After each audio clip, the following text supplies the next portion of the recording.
Friends, Naga Chaitanya Samantha విడిపోయే కొద్ది కాలం ముందు వాళ్ళ ఇంటికి సంబంధించి ఒక షాకింగ్ నిర్ణయం తీసుకున్నారు. నిజానికి నాగచైతన్య సమంతలిద్దరూ కూడా కొత్త కాపురం అనేది ఒక రెంట్ హౌస్‌లో స్టార్ట్ చేశారు.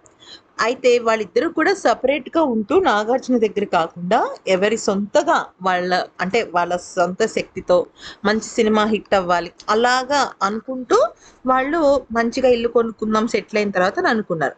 అయితే సమంతతో పెళ్ళైన కొద్ది రోజులకే నాగచైతన్యకి మంచి మంచి ఆఫర్‌లు రావడం, సక్సెస్ రావడం అవన్నీ జరిగిపోయాయి. దాంతో వాళ్ళు ఉంటున్న ఇల్లునే కొనుక్కోవాలనుకున్నారు. ఆ ఇల్లు విషయంలో వాళ్ళకి కొంత అడ్డంకులైతే ఎదురయ్యాయన్నమాట. దాంతో వెంటనే నాగార్జున రంగంలోకి దిగి ఆ ఇంటిని అంటే ఒక ఇంటిని ఎలాగైనా సరే నాగ చైతన్య సమంతలకి ఇప్పించాలని అనుకున్నారు. అయితే ఏమైంది సరే అని చెప్పేసి వాళ్ళు అక్కడ ఆ ఇంట్లో ఉండడం జరిగింది.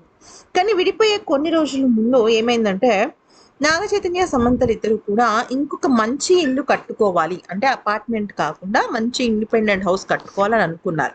దానికి డిజైనింగ్ అంతా కూడా సమంత, నాగ చైతన్యలే కలిసి చేశారు. ఎక్కువ సమంత చేసిందనమాట.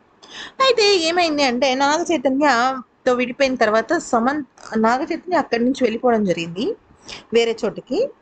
సమంత మాత్రం అదే ఇంట్లో ఉంది. కానీ అమ్మేసింది ఆ ఇల్లు. తనకి బ్యాడ్ మెమరీస్ గుర్తొస్తాయని. కానీ ఆ తర్వాత మళ్ళీ 6 మంత్స్‌కి వచ్చి తను మళ్ళీ అదే ఇల్లు కొనుక్కుంది. తనకెందుకో ఆ ఇల్లు సెంటిమెంట్‌గా అనిపించింది కొనుక్కుందనమాట. అయితే ఇక ఆ తర్వాత నాగ చైతన్య, సమంత ఇద్దరు కలిసి ఇష్టపడి కట్టుకున్న ఒక ఇల్లుంది కదా!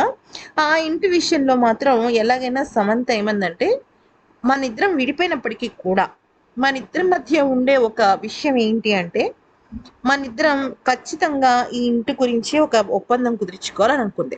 అంతేకాకుండా నాగ చైతన్య కూడా క సమంతనే మొత్తం అంతా చేశాడు. ఓకే. సమంతనే మొత్తం అంతా చేసింది.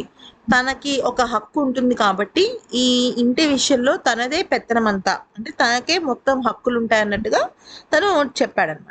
అయితే ఇప్పుడు సమంత పెళ్లి చేసుకోబోతోంది కదా! అయితే తను కూడా ఇప్పుడు తెలుగులో సినిమా తీసింది కాబట్టి, కొన్నాళ్ల పాటు హైదరాబాద్‌లోనే ఉండాలనుకుంటోంది. సో, పెళ్లయిన తర్వాత తను మొట్టమొదటిగా నాగ చైతన్యతో ఏ ఇంట్లో అయితే ఉంటోందో, అదే ఇంట్లో కాపురం స్టార్ట్ చేస్తుందట. అయితే దాన్ని చాలా సెంటిమెంట్‌గా ఫీల్ అవుతోంది. ఎందుకనంటే తన జీవితం ఎంతో రంగులమయంగా ఉండాలని కోరుకుంది. కానీ అది కాస్త మరి తీరుతుందా లేదా అనేది అంటే రెండో పెళ్ళైనా తనకి సక్సెస్ అవ్వాలని మనం మనస్ఫూర్తిగా కోరుకుందాం.